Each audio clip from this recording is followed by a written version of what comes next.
Imagine a family that sets out to build a house. They sit down with an architect to lay out their vision. A wraparound porch, 2,500 square feet, mudroom coming through the back door, all the normal stuff. But then they tell the architect that they don't want a roof. Roofs are expensive. We're trying to save money. That would knock at least $50,000 off the price. The architect would probably spend the next 30 seconds in stunned silence looking back and forth from the husband to wife, trying to figure out if they were joking, waiting for the punchline, or the laughing, just kidding. Well, they're not kidding. After going through 6 architects and 9 potential general contractors, they finally find a team to build their dream home. But here's the question.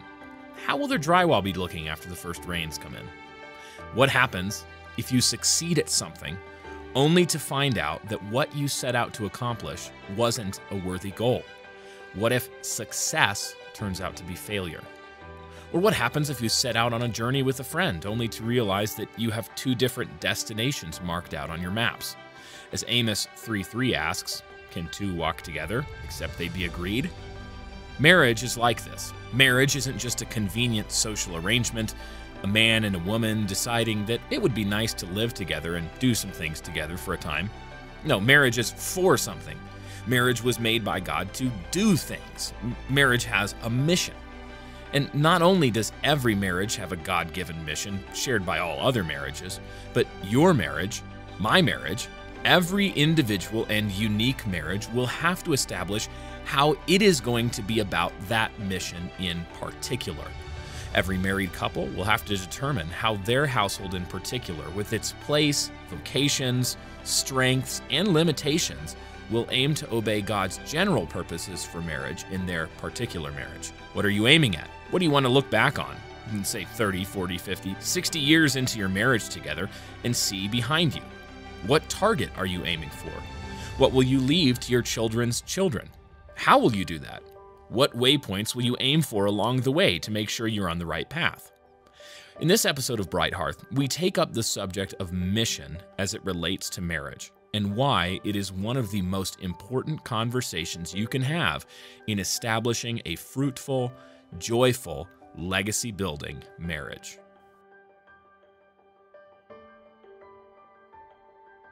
Hello, everyone. Welcome back to Bright Hearth. Lexy here with Brian. Hello, Brian. Hey, babe, how are you doing tonight? Good. Doing good. Yep. I told Lexy she has to do the intro because everyone loves to hear her chirpy voice. Her sweet chirpy voice. Right, babe? Right. Right. I'm sweet and chirpy. She is sweet and chirpy. Well, here in season 2 of Bright Hearth, what are we talking about? Marriage. That is correct. We're talking about marriage here in season 2. Marriage as the heart of the productive Christian household. And today we're talking about one of the most important aspects of marriage and working together as a husband and wife to succeed in marriage. And you can probably tell from the cold open that we're talking about Lexy's laughing because I failed so many times at writing a good cold open and had to go back to the drawing board. And anyway, as you can tell from the cold open that you actually listened to because it was really good, I'm sure, we're talking about mission. We're talking about being on the same page about what it is that we're even aiming for in our marriages. Because obviously, as in the cold open we referenced in Amos 3:3, can 2 walk together unless they are agreed?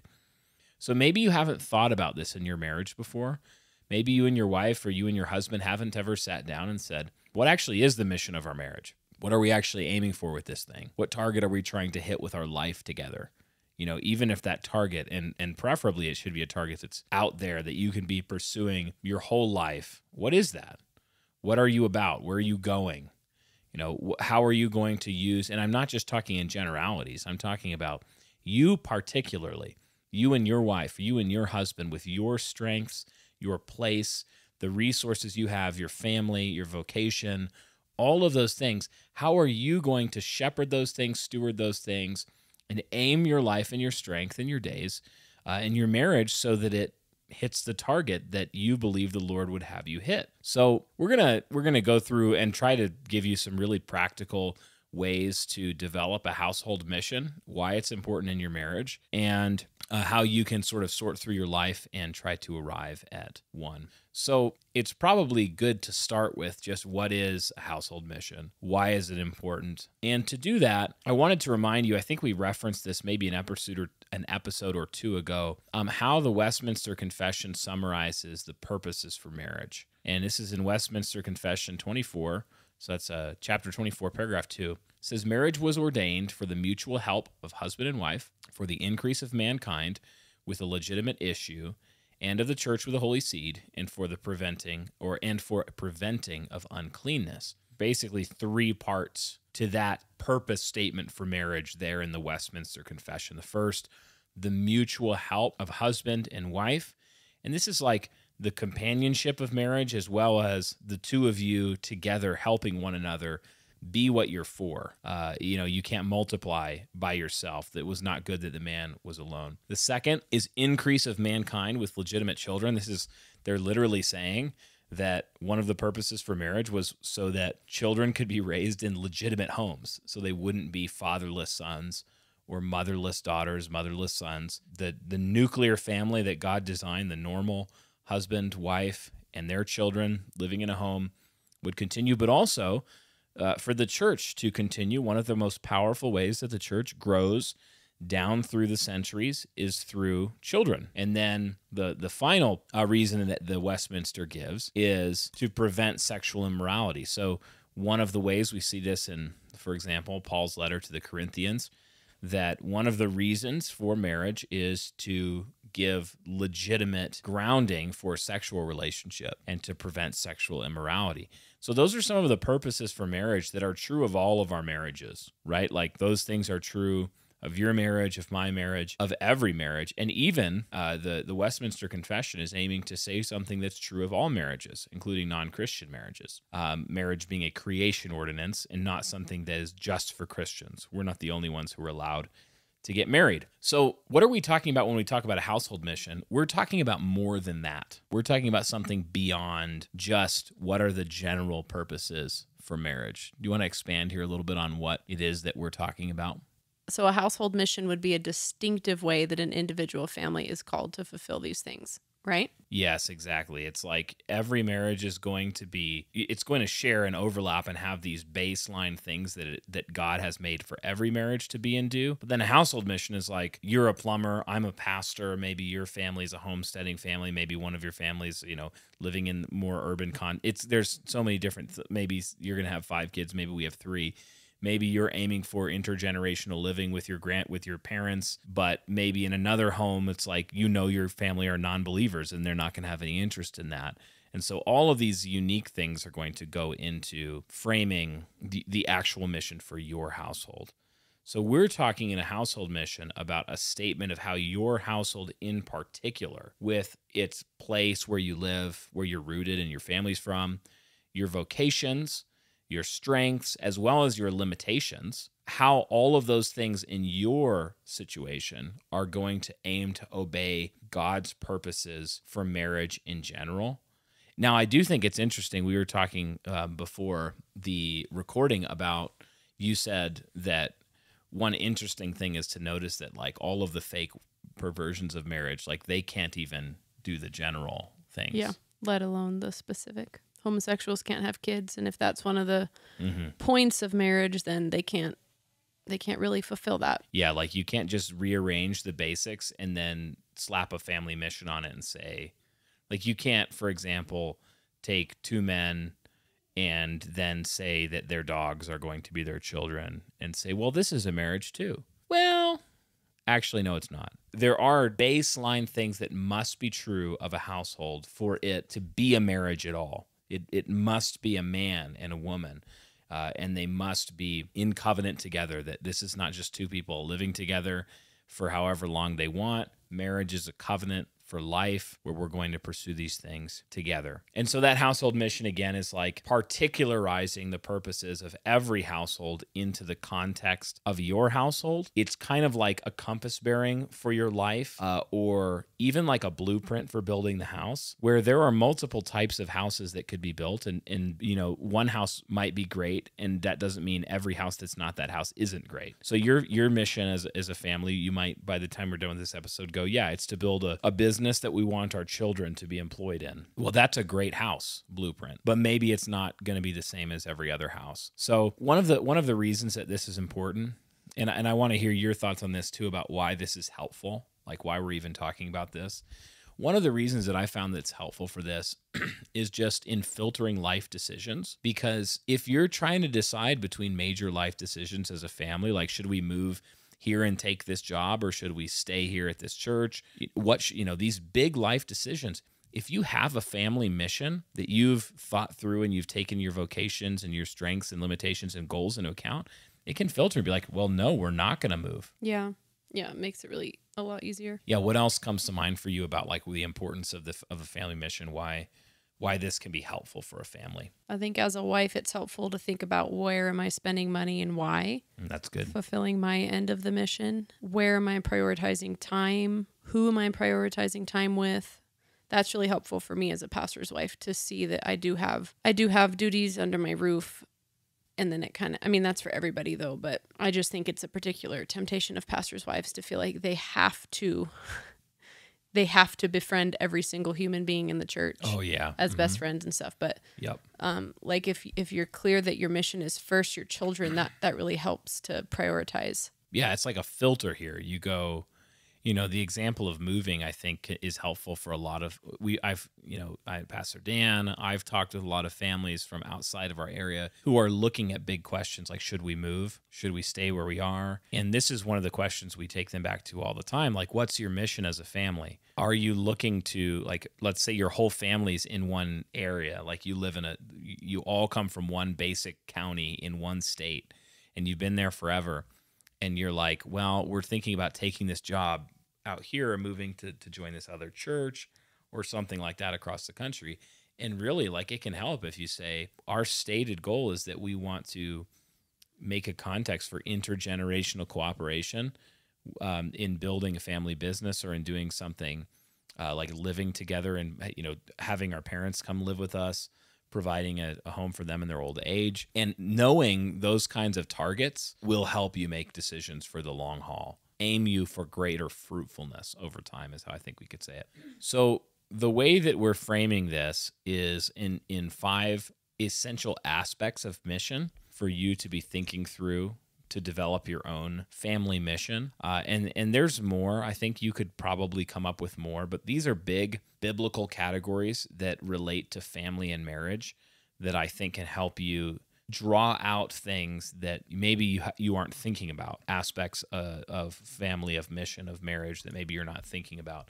And the first one is the category of covenant faithfulness. This is basically, how will our marriage faithfully reflect the purpose of marriage for reflecting the gospel? We'll talk about that. Second one is Christian dominion, which is essentially, how will our marriage bring order out of chaos, fruitful activity out of the gifts that God has given us, and vocation is a huge part of this. Number 3 is building the church. How will our marriage serve the people of God, especially the people of God in my local church? Like, how is your household going to relate to the household of households in the local church? Number 4 is fruitfulness. How will our marriage serve to provide for that purpose of marriage in the Westminster? How specifically in your context will marriage serve to provide for the increase of mankind in the church with a godly seed?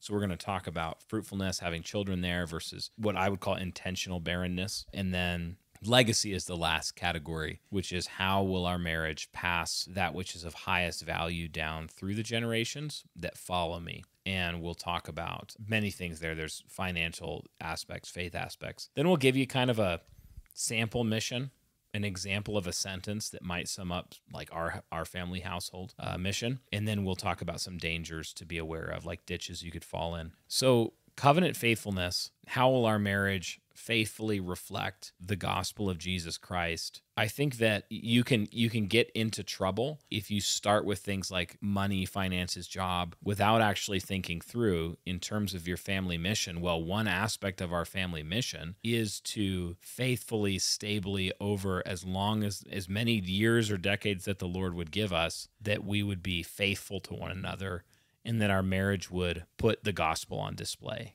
This might not show up in a statement of a one-sentence statement of a mission, but I do think that this is one of the key elements where we have to say, are the practices and patterns of our life, if one of the targets that we're trying to hit is sexual fidelity, like Hebrews 13, letting the marriage bed be held in honor, undefiled, if that's my target, in 40 years, I want to be able to look back, or 50 years at 70 or 80 years old, and say, like, we were faithful to one another. Yeah, I think I'm thinking of this in opposites too. If you have a husband and wife that are always selfish and competitive with one another, they can't actually live in any sort of covenant fellowship. That's good. So the flip side is, what are the patterns? Are you building patterns of serving your spouse, of laying your life down, your time, your energy for them, or are you constantly grabbing for yourself in your marriage? Yeah, that's really good. Like the covenant that you've made with each other.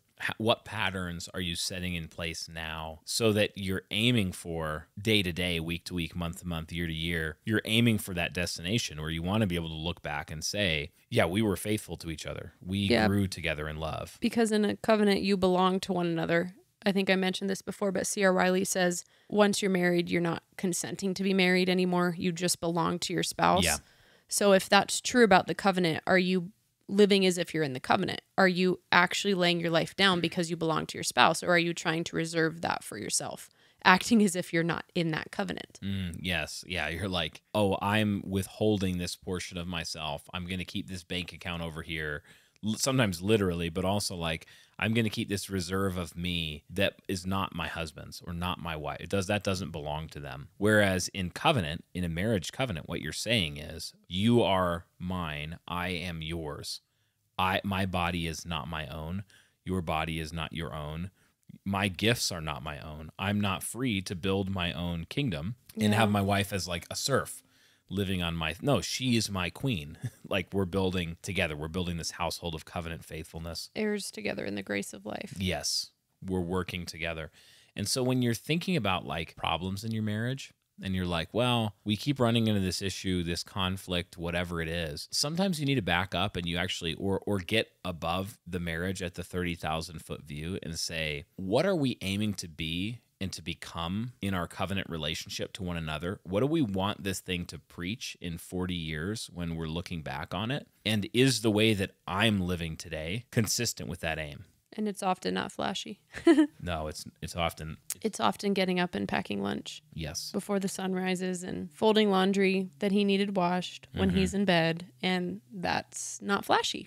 Not me, though, because I start my meditation at 2 a.m. every morning. Okay.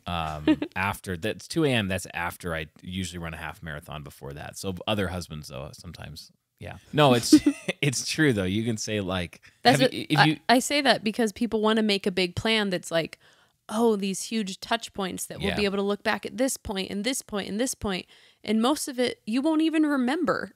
Yes. But God will have, there's that verse in Ecclesiastes about it is a gift of grace that God gives joy to those who are walking in redundant works that you just are doing over and over again. And that is part of the joy of being in the covenant with somebody else. Yes. It's like sometimes you'll hear people make grandiose claims about things they're going to do at some point in the future, but in their life, they're not doing any of the things that would be required for that to happen, where they're, like, I'm going to run a marathon. Or like a real life example, a wedding that you officiated where the wedding vows included making out all of the time in front of our children. Yes. And it's like... Which, by the way, I would not even allow that today. Not going to get you very far. Just a heads up. Like, I wouldn't even allow that today. It's okay. I think we were both disgusted even back then. I didn't know that's what they were going to do when they said, like, well, we have our own vows too, because I had like the traditional vows. But it's a good included. Example of what people think long-term. Yeah, they're like, sexy, that's flashy. what life in marriage is going to be like. Yeah, it's like, I'm going to climb Mount Everest, but I haven't done anything to train, acclimate to high altitude, or, become physically fit. Well, no, you're not going to climb Mount Everest. I think a lot of the time, what people end up doing and making this mistake in the relationship of mission to covenant faithfulness is they want the glory, but they don't realize that they want the glorious moment. Like, oh, my wife is going to be just so sexually attracted to me, and she's going to be like, they have this picture of what they want, the mission, like where they want to end up. My wife is delighted in me. She never nags me. She is just joyous and beautiful all the time. But they don't realize that actually, as a husband, the way that you get there is by setting the mission, not of your wife. Your wife's not the mission. We'll talk about that. But of being excellent and respectable and honorable and glorious.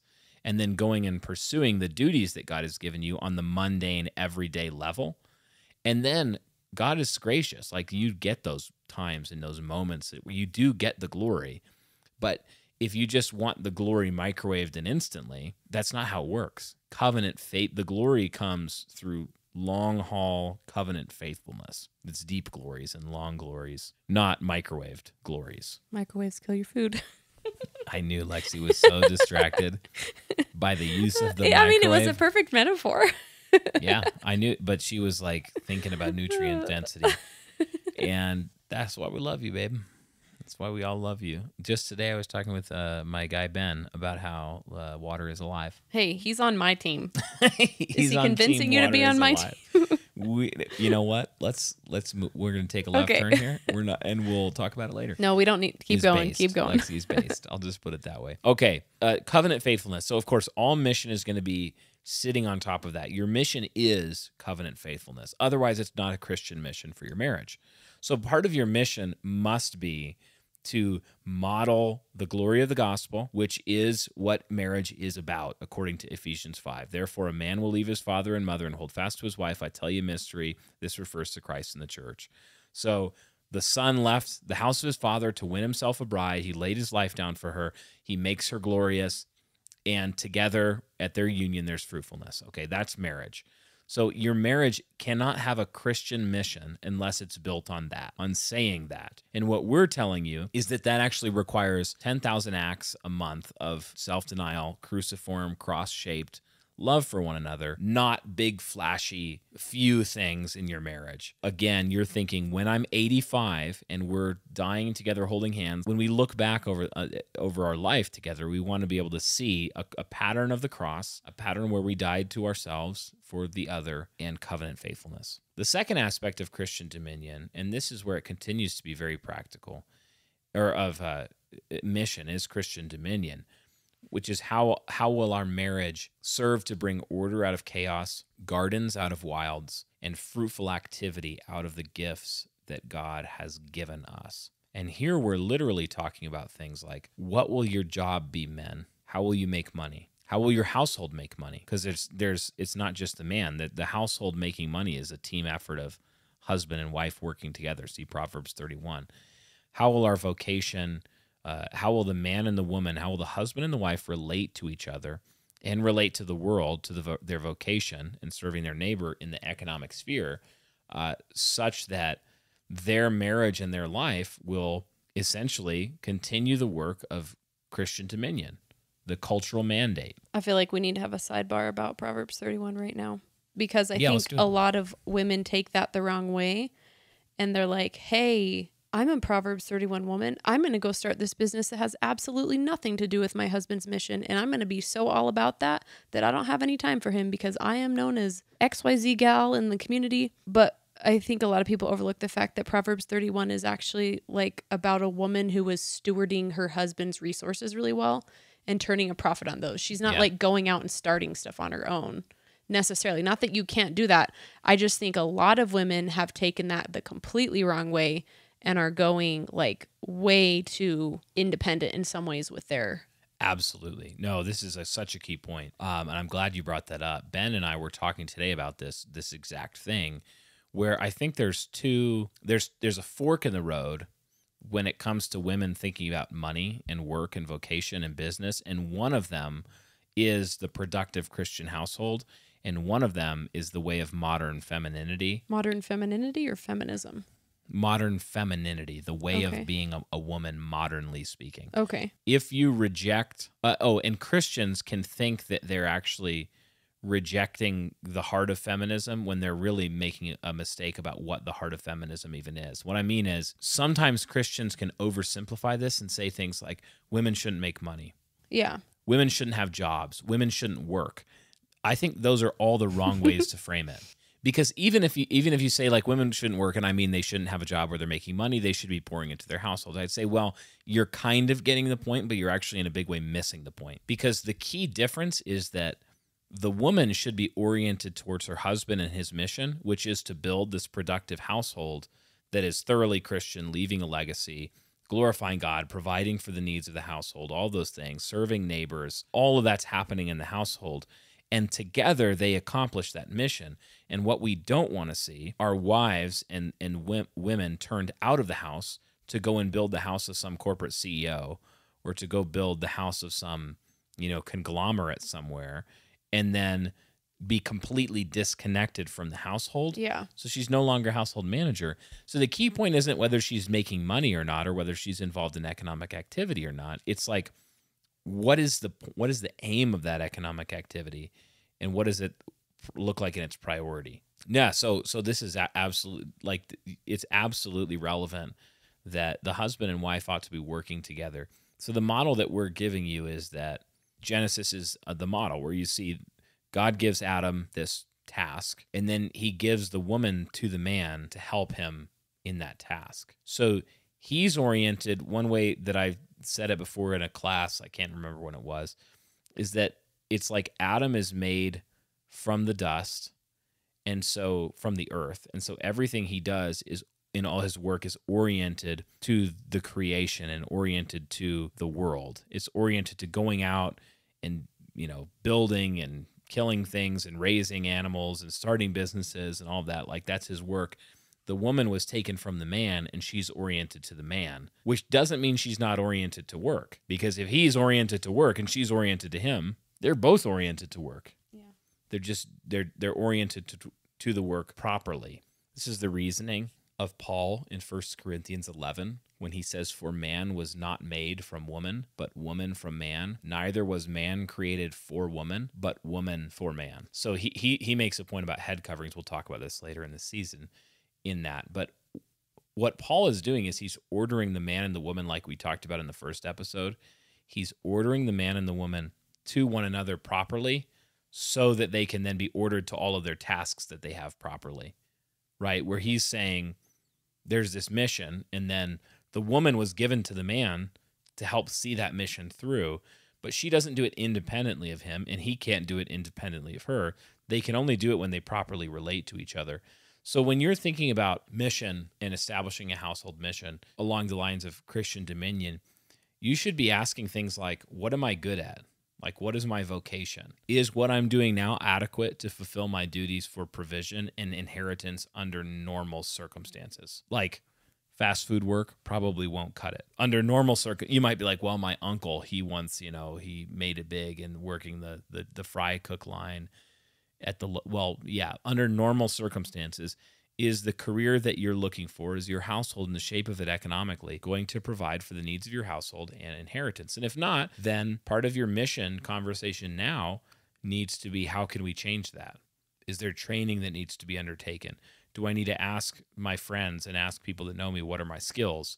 Do I need to figure out, get help and say, how can we economically order our household? So the second part of these essential aspects of mission is essentially, how is your household going to provide for its needs and for inheritance?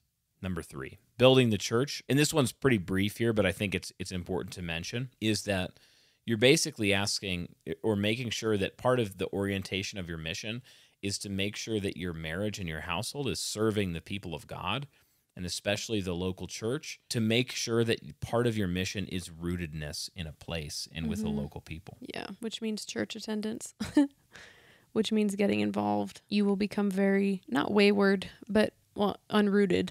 You will be very unrooted if you are not orienting your life and marriage around the church. Yes. And so again, this is like, you have to ask yourself, one of the reasons I think this mission conversation as a household is so key. It feels impractical because you're like putting together this sentence or this paragraph that's like, this is what our household is about.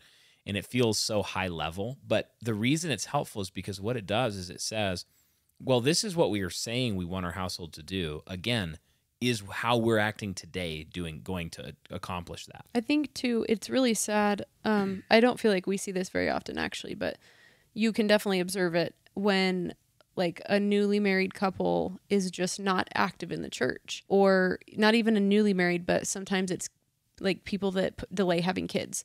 And they don't get active in the church until something bad happens in their life, until they're too stressed because their first kid came around, and suddenly they want to be involved in the church, which I'm glad that's how it happens. But the sad part is, more often than not, if they had been actively involved from the get-go, there might not have been some major crisis. Yeah, like, are my practices day to day, week to week, month to month, year to year going to result in us building, not just us getting stuff from the local church, but us actually building the local church? Yeah. If every family in the church gave money to the church the way we do, would it exist? Yeah, I think that's a good question, is do I want to multiply my family in the church? Yes. If every family acted in fellowship with one another, or in their participation in the liturgy and the worship, in all of the aspects of church life, would this be a healthy church or not? And I'm not saying that to say like your family must be omnicompetent. It has to have all of the gifts. No, but just generally, like, are you giving your life away and your family? Is it pouring into this household of households, or are you acting more like a lone cord? Are you with the way that you're living your life portraying as a family that a cord of 3 strands is not easily broken? Okay, so we're going to be in this local church and we're going to give ourselves away to it. Again, mission is the 40, 50, 60-year view where you're saying we want to end up here. This is the target we're trying to hit. And then practically you go and you assess yourself and say, okay, is what we're doing today going to hit that target? Or if we just like copy paste every year, the last year onto every year going forward, will it produce completely terrible fruit? So it's very practical to make this assessment. The church, I think that's one that we could talk more about, but we'll move into fruitfulness here, which is, again, how will our marriage serve to provide that basic mission for one of the purposes for marriage, like the Westminster Confession explains, is fruitfulness, to provide for human beings to continue and for the church to have a godly seed, meaning like your children who are born, going to be catechized, they're going to be the future of the church. Like, it's a big part of how we ensure that the nations will be evangelized, is by making sure that there are Christians in the future who are going to be there, not just through missions, but also through having children and discipling our children.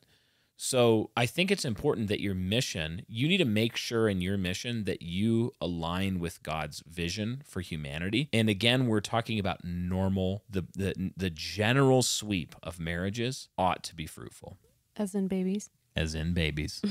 Yeah, it's a very, very new, as in less than 100 years, sort of a thing that we can even assume that you can separate fruitfulness from the marriage bed. Yeah. And there's even some authors that I have read that talk about that section on the conjugal rights in 1 Corinthians, I think. Yeah. Where they say that part of the conjugal right of the wife is the husband ensuring that she gets a line. Right. It's not necessarily like, husbands and wives have different sexual temptations, but part of his conjugal right to her is that fruitfulness. Yeah, he has a right to her womb, and she has a right to his seed. Yeah. We're so weird, like, and we don't even know how weird we are as moderns, that we're able to make this distinction. Yeah. That is so clean. Think about, like, even the vasectomy. It's like the vasectomy didn't exist for 99% of human history. Yeah. Neither did reliable birth control.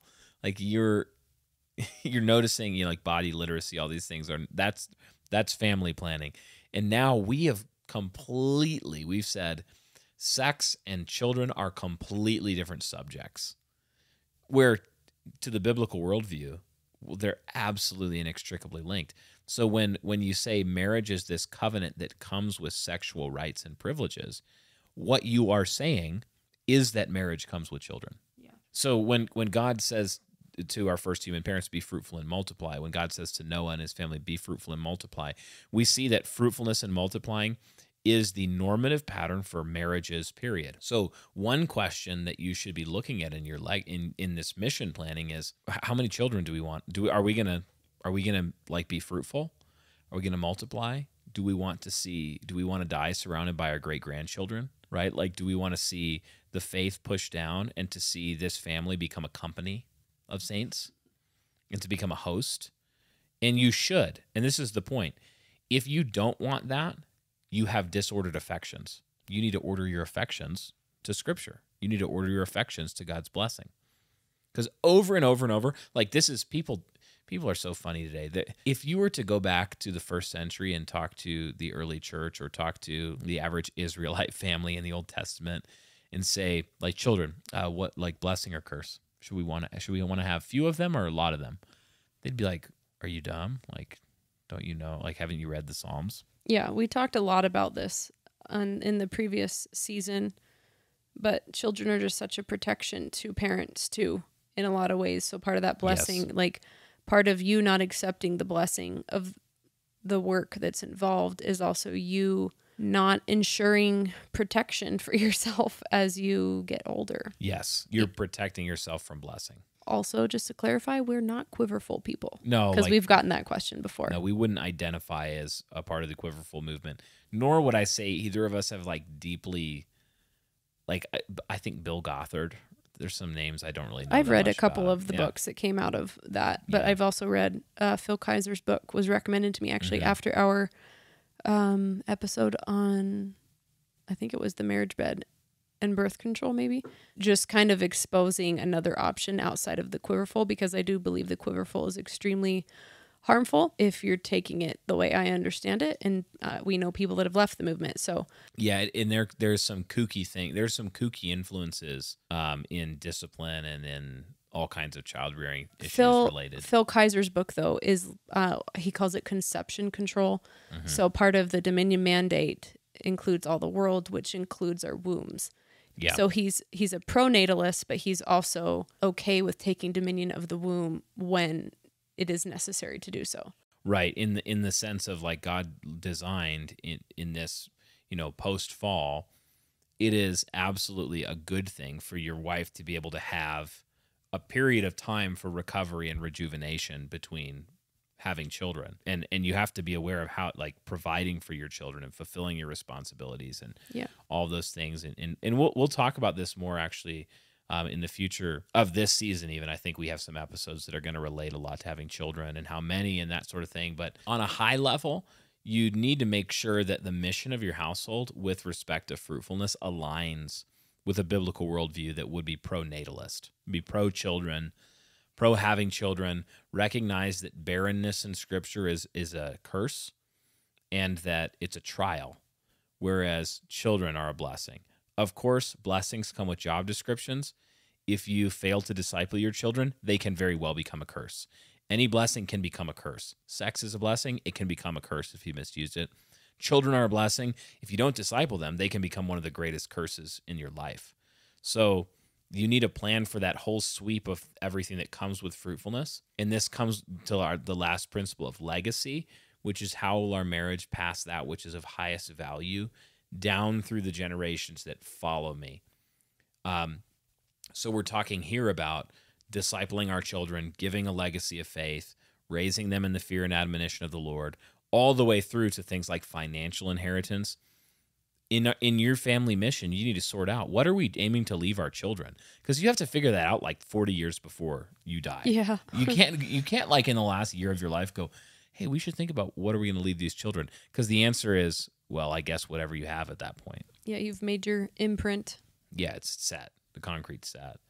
So you need to think now in your 20s or 30s or 40s and think, okay, What do we want to leave our children and their children? Is it money? Is it business? Is it a house? Is it obviously there are things all of us need to leave our children, like faithfulness to faithfulness to each other in covenant, all of those normal things. But also practically, you got to figure out in your again, back to the vocation, like, are you a businessman? Do you want to leave your children and grandchildren jobs that they can work in the business you started and continue building the family empire? Or are you not in that situation and you have another vehicle? Like, oh no, I want to leave my children.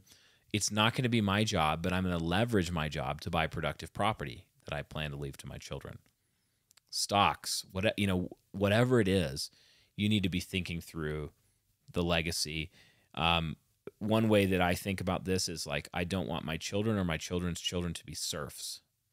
I don't want them to be serfs on someone's plantation, on some feudal lord, which is like this modern feudalist system where everybody's, they're trying to enslave us. So I want to think, whether it's productive property, being involved in business, whatever it is with our children, my goal is I want to make sure that there's a mechanism for my children to be free men and free women who are free in Christ, competent. So this includes, very practically, I'm going to educate my children a certain way. Because even if all of my plans fail financially and I end up having to live we end up having to live in one of our children's houses and they take care of us, if we've made them godly men and women who are competent, creative, and courageous, they're equipped for whatever. We'll be fine. They'll be fine. We won't worry about them. We won't lay our hoary heads down on our funereal pillows.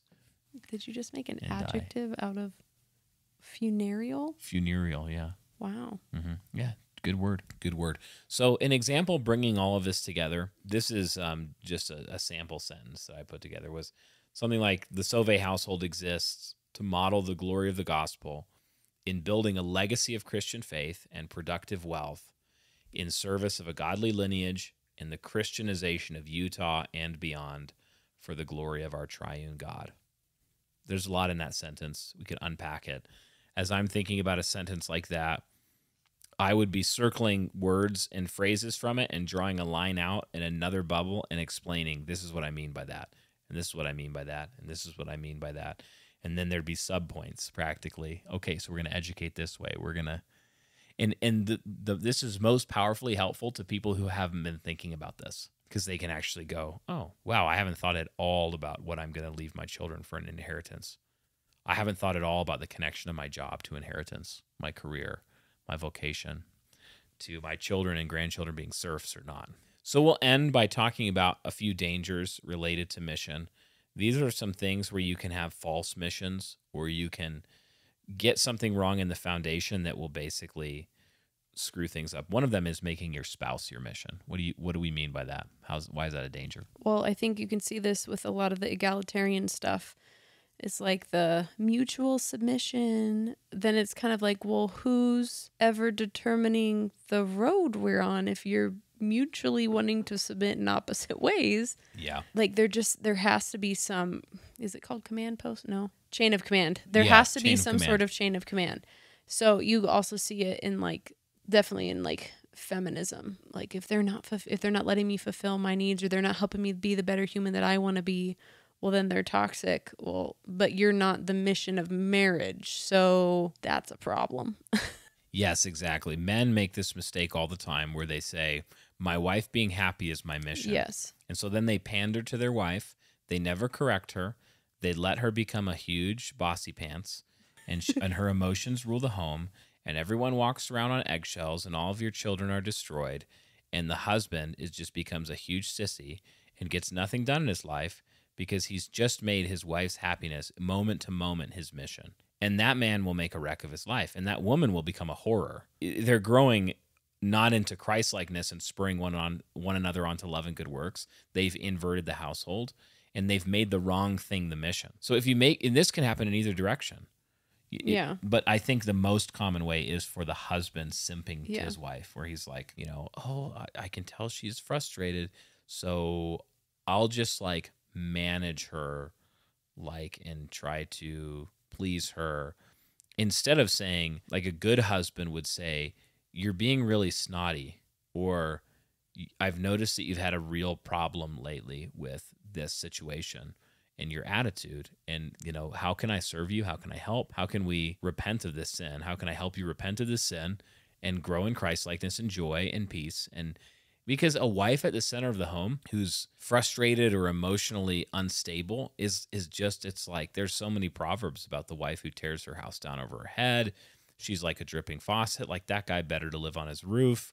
So, like, men, you just absolutely cannot make the spouse your mission. And ladies, you cannot try to manipulate your husband into making you the mission, because it's not a robust, it's not the mission that God's given for your household. And the paradox is, of course, that there's joy, and it's actually a pleasant thing when you're not the whole point. Yeah, and I think part of this then means you have to be willing to not make ultimatums. You have to not keep hidden expectations. You have to be a low-maintenance woman. You have to be not easy to offend. Yes. We're going to talk a whole lot more practically in future episodes about how not to do this. So stay tuned for that. But just here's something to keep your eye on the ball with. Don't make your spouse the mission. Another ditch is just making mere happiness, or we could say making mere pleasure the mission. Like, this is the stupid thing where people are like, we're going to retire with enough money that we can get through and go on the vacations we want until we die. Or and like, spend we're our not last going to dollar. have kids because we want to travel before we have Yes. kids. We want to get to know one another better. Do you know how you get to know each other? The real, unfiltered, who this person is, their strength, their character, and all the rest. Do hard things together. Build a godly home together. That's where it's Yeah. at. And another one would be neglect. I think this is related. This is an effect, but if you forget about your generations when you're talking about your household mission, you're making a huge mistake. You need to not just be thinking about how am I going to make a pile of money, or how are we going to, relate our vocation and do this together. You need to be thinking like, what about my grandchildren? Yeah, I mean, it's another example. The people for the household, not the household. Yes, Wait, exactly. The household for the people? Yes, Not the the people for the yeah, well, household. I was amening the Yeah, wrong. sorry. No, you're right. That's true. Yeah, you are aiming to give yourself to serve something higher than yourself. And the paradox is that's because that's what God made you to do. You will actually find happiness and satisfaction in that. And so, if we could sum it up here, I would say that as a household, you need a mission that aligns with God's purposes for marriage in general, but then goes further than that and clarifies how your particular household, with its strengths, with your vocation, with the people in place you're in and the time you're in, how is your household going to fulfill those things? And how is your household going to aim for the right target, such that on the last day of your life in marriage, you'll be able to look back and you'll say, yes, there was covenant faithfulness, there's inheritance and legacy, there was Christian fruitfulness, the church was served, all of these things happened, and you need to start reverse engineering that today and get practical. Yeah, and I would also say if you're stuck on perfectionism and I have to figure out the game plan today and we're going to stick to that for the next 40 years, that's not how it works, because life is seasonal. So be okay with I might need to try a few jobs over the next decade to see what I'm really good at. And, I might need to part of us living this out really practically is our every 6-week interval plan of these are our family goals. Which ones are priorities for this chunk of time, and which ones do we need to work on? So, yeah, that's so good. This is something you're going to be tweaking. It's like if you've ever been on a really long journey, sometimes you're going to have to make a detour to go around an obstacle. Sometimes you're going to have to change the plan for a minute, or react to a thunderstorm, or react to a circumstance. Be okay with that. Be flexible. Be willing to change. It's not maybe you have to make a big vocation change midstream when you're 40. Maybe you have to maybe you're just thinking about this now for the first time and you're like 40 or 50 and you're going, wow, what we're doing and have been doing for 20 years isn't going to result in what we want. And so, but we still have, Lord willing, 20 or 30 more years of vocation or work before retirement. We can still make changes. So don't think that all is lost because, you've made a mistake. The thing is, God's blessing can make tenfold harvest out of 1 year. And the thing is, Some people that seem to have it all, God says, like, I'm going to make it so there's holes in your wine vats, and you're gonna reap 100 bushels, and then you go into your storehouse and there's only 10 because the rodents have carried it away. Like, God's covenantal blessing and cursing works in the world still. So trust him, walk in faith, and he will bless you, and do so with the long haul glory of God and the good of your people before you. And I'm confident that the Lord will bless. So thanks for listening, guys. As always, you can support the show and gain access to some great rewards, as well as our weekly In the Kitchen show, which is patron exclusive, by heading to our Patreon link in the description below. It's patreon.com/brighthearth. And we would love to have you join us there. We answer questions and interact there all the time. Come join us there if you're able to support the show in that way. But thanks for listening into this episode of Bright Hearth, and we will catch you next time.